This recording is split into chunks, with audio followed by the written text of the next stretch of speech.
Ces derniers mois, la tension monte au Québec entre l'expression publique de la foi chrétienne et les autorités. On pense à cette église de Montréal qui a reçu le chanteur Sean Feucht, qui a reçu une amende de 2 500 et qui aujourd'hui poursuit pour une valeur de 10 000 la ville de Montréal. Dans ce climat où la liberté religieuse est contestée, il y a une publicité gênante, ou géante, pardonnez-moi, et gênante pour certains, à Sherbrooke qui proclamait « Pardonne mes péchés, Jésus sauve mon âme ». Et cette publicité a suscité des plaintes et malaises, mais aussi un témoignage qui est clair. Ce soir, nous recevons Mehdi Nathanaël Sénéron, à l'origine de cette publicité à Sherbrooke, ainsi que le pasteur Barnaby Guévedo de l'Église à Restauration, Église ayant intenté une poursuite contre la ville de Montréal. Bonsoir, messieurs. Bonsoir. Je vais commencer avec vous, pasteur Barnaby. Vous êtes le copasteur de l'Église évangélique Ministerios Restauration. Je dis comme faux. Correct. Mon accent pas si pire. Pour donner le contexte de la raison pour laquelle vous êtes ici ce soir, en juillet 2025, votre Église a accueilli le chanteur chrétien américain Sean Feucht. Puis malgré une interdiction municipale, en conséquence de ça, votre Église a reçu un constat d'effraction de 2 500 $ pour le non-respect des règlements municipaux. Vous avez reçu à cet effet il y a déjà quelques semaines de cela. Le motif de la poursuite que vous entamez contre la Ville de Montréal, vous affirmez que la Ville aurait agi de manière inappropriée en portant atteinte à la liberté de religion, d'expression et d'opinion. Vous qualifiez l'amende d'assaut liberticide et vous demandez une compensation, la somme de 10 000 $ en plus de l'annulation du constat d'effraction. Pourquoi 10 000 $ et pas davantage? C'est les avocats. C'est l'avocat Olivier Séguin qui a décidé les montants. Nous, on ne voulait pas nécessairement aller contre, demander un montant, mais il m'a dit que c'est important de mettre un montant à ça. Et le montant minimal pour aller en cours supérieure, c'est 10 000 $. OK, je comprends. Donc, c'était juste pour ça. Malgré l'interdiction que vous aviez eue, Feucht s'est produit quand même devant environ 150 personnes. Exact. Il y avait des policiers qui étaient présents à l'entrée, puis il y avait une bombe fumigène qui a été déclenchée à l'intérieur pendant le concert. Et j'aimerais peut-être qu'on regarde juste un récapitulatif de ce qui s'était passé. Après ça, je vais enchaîner avec mes questions. Parfait. On le présente comme un chanteur pro-Trump, comme un nationaliste chrétien, comme un chanteur controversé. Qu'est-ce qu'il a fait de mal, ce gars-là? On voulait canceller la personne ou du moins annuler ou ne pas le faire entendre parler de lui. Bien, finalement, il y aurait eu la plus grande pub qu'il y aura jamais eu. Je vois un grand paradoxe parce qu'on pointe bien facilement là, tout ce dont il croit qu'il n'est pas bien vu de croire. Mais pourtant, on accueille des communautés culturelles sur notre territoire qui partagent les mêmes croyances. On se dit très tolérant, très ouvert. Mais on a des communautés culturelles ici qui s'opposent au mariage gay. Ici, chez nous, qu'on permet de s'exprimer, d'intégrer dans notre société, on semble avoir des doubles standards en fonction de qui exprime quoi. C'est endossé par une classe médiatique, une classe politique. Ça devient normal. On est en train de normaliser l'adoption de règles non écrites d'un tribunal populaire. Et je vous rappelle qu'on laisse des communautés religieuses s'exprimer, bloquer des rues, faire des prières religieuses devant nos institutions historiques qui ont fondé l'histoire, la culture, qui ont fondé notre société québécoise. So I saw a guy who is clearly not a church person run down the aisle, a big fat guy in white, with really angry, and he took the smoke bombs out of his pockets and lit them on the side inside of the church during mid-worship song, and then chucked them right at my head.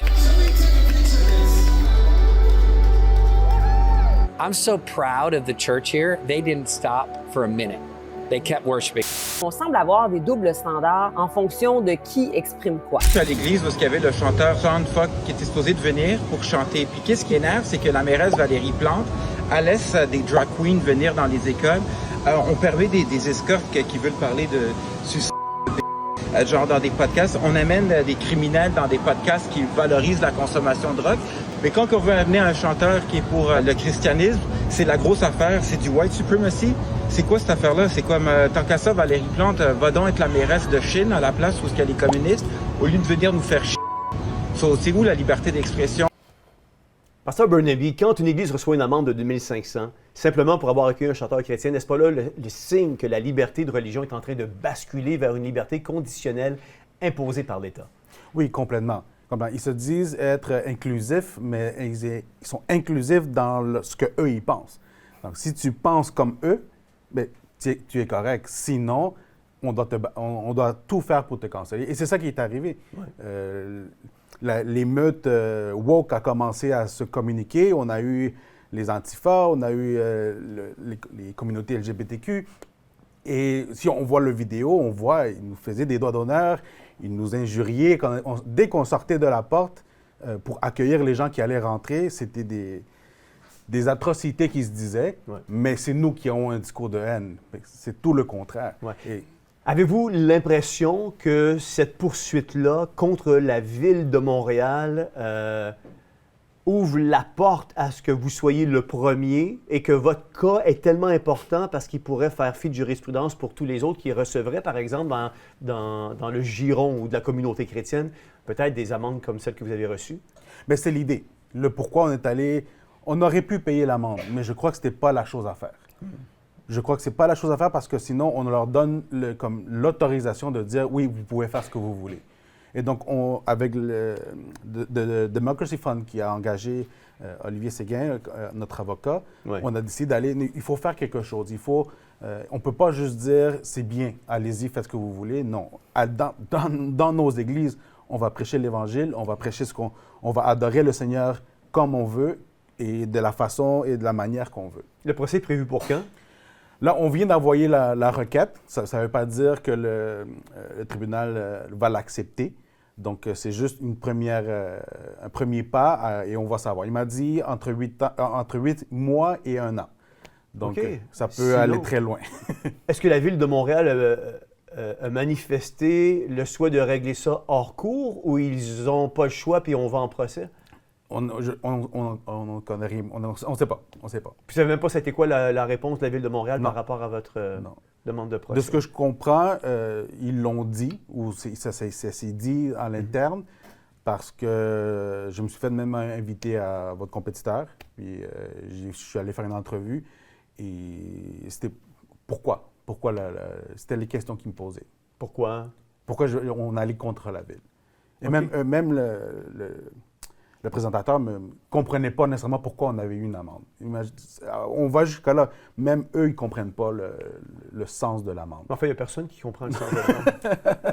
Il n'y a personne qui comprend le sens de l'amende. Comment interprétez-vous le fait que la même société qui tolère des discours artistiques ou politiques controversés ne supporte plus un simple rassemblement de louanges chrétiennes? C'est à ne pas comprendre. C'est à ne pas comprendre.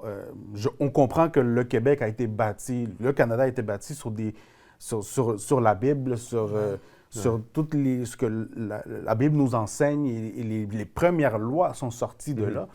Mais maintenant, il y a une montée contre l'Église, contre l'Évangile, contre la religion. Et on le voit. Moi, pensez-vous que la liberté de religion au Québec est menacée? Oui.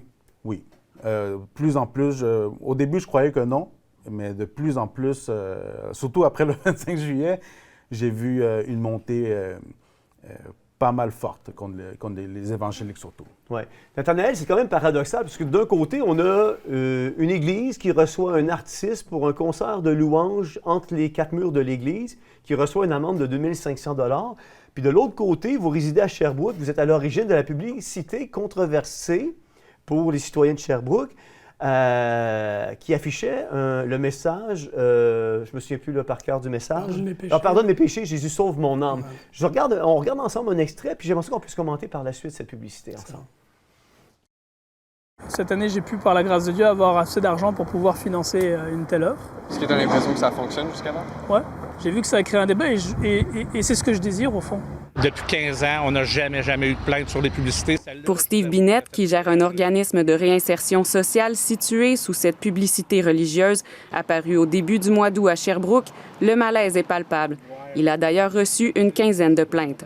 J'ai eu beaucoup d'appels. J'ai eu des gens aussi qui se sont présentés sur place pour venir nous mentionner qu'ils n'étaient pas d'accord avec cette publicité-là. C'est juste merveilleux de voir le nom de Jésus élevé sur la ville de Sherbrooke. Le désir de mon cœur, c'est que ceux qui en ont besoin, ceux qui ont soif d'une vie nouvelle, d'espérance, d'une vie qui a du sens et de salut, ils puissent le lire et recevoir le même salut que moi j'ai reçu. Moi, ce que je crois, c'est qu'il y a énormément de difficultés qu'on rencontre pour lesquels, si on invoque le nom du Seigneur Jésus-Christ, si on l'appelle au secours, il peut nous aider. Un particulier qui a les moyens de s'acheter une page, un panneau, peut le faire. Encore là, tant aussi longtemps que ça répond aux normes canadiennes de la publicité et qu'on est capable de l'identifier et que les produits qu'il vend ou le message qu'il promeut ne portent pas atteinte aux lois et règlements en vigueur au Québec et au Canada. L'espace publicitaire n'est pas laïque. Ils ne nous demandent pas notre opinion avant de mettre un annonce. Peu importe où est situé le panneau, les gens autour, les édifices, les commerçants autour n'ont pas rien à dire sur les messages qui sont là. La Ville de Sherbrooke a reçu une plainte à ce sujet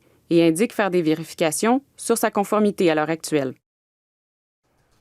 Nathaniel, je suis curieux. Je suis curieux de savoir pourquoi avoir investi personnellement pour afficher le nom de Jésus à Sherbrooke. Ben, ça part de l'année dernière en vacances pour la Floride. On passe en Caroline du Sud et je vois sur les bords de l'autoroute des panneaux immenses comme ceux que j'ai mis à Sherbrooke, en anglais, « Forgive my sin, Lord Jesus, save my soul ». Et ça m'a énormément parlé parce que moi, le Seigneur m'a sauvé d'une vie de péché, de drogue et de débauche il y a 17 ans. J'étais en train de mourir. Dans le village gay à Montréal, j'avais une chambre d'hôtel, j'avais loué ma première semaine. Puis mon cœur battait presque plus, j'arrivais plus à respirer. Et j'ai invoqué le Seigneur, j'ai dit « Seigneur, je t'aime, je ne veux pas mourir ici ». Il m'a sorti de la drogue, il m'a sauvé la vie ce jour-là, m'a donné une vie totalement nouvelle. Et j'ai appris ce qu'il a fait pour moi à la croix, comme il est mort, il est enseveli, ressuscité, et depuis ça, je le sers. Et je suis tellement reconnaissant qu'il m'ait sorti de la misère dans laquelle j'étais, du péché dans lequel j'étais, qu'il m'ait donné une vie nouvelle. Je veux le partager aux autres, c'est le mandat qu'il nous a donné. Et j'ai trouvé que ce moyen-là d'élever une bannière à la gloire de Jésus-Christ était juste merveilleux pour tous ceux et toutes celles qui sont en recherche de sens, de salut, c'est ça, qui sont sous le poids du péché et de la condamnation, qui le ressentent et qui cherchent c'est quoi le chemin du salut. C'est Jésus. Étiez-vous conscient, Nathanaël, que ce geste allait provoquer des plaintes et des malaises de la part des citoyens? J'étais très conscient que ça allait susciter une controverse. Une controverse, parce que, il faut se dire, on n'est plus dans une société qui est laïque, c'est un mensonge. Le gouvernement n'est pas en train de mettre en avant la laïcité, on a affaire à de l'athéisme d'État. C'est ça la situation présentement. La façon la plus simple de le voir, c'est dans les écoles. On n'enseigne pas le créationnisme, ce qu'on enseigne, c'est l'évolution, qui est de l'athéisme. Donc on n'est plus dans une société qui est laïque, mais dans une société d'athéisme d'État, et donc je savais que ça allait effectivement créer des tensions, mais c'est ma volonté parce que, tantôt Bernie le disait, le Québec, le Canada, l'Amérique du Nord, les sociétés occidentales ont été créées, bâties pendant des siècles par des hommes et des femmes de foi, dont la foi reposait sur la parole de Dieu, la Bible, et en Jésus-Christ, le Fils de Dieu. Et c'est grâce à eux qu'on a nos hôpitaux, qu'on a nos écoles, la prospérité de nos pays. Sans cette foi en Jésus-Christ, le Québec, le Canada sera aujourd'hui aussi misérable que certains pays les plus pauvres du monde. Et c'est tellement triste de voir que ces hommes et ces femmes qui ont bâti nos nations occidentales, les chrétiens, sont aujourd'hui traités de la façon la plus abominable qui soit, comme ce qui s'est passé hier avec Charlie Kirk. Est-ce qu'on vous reconnaît dans la rue de Sherbrooke? Maintenant, oui.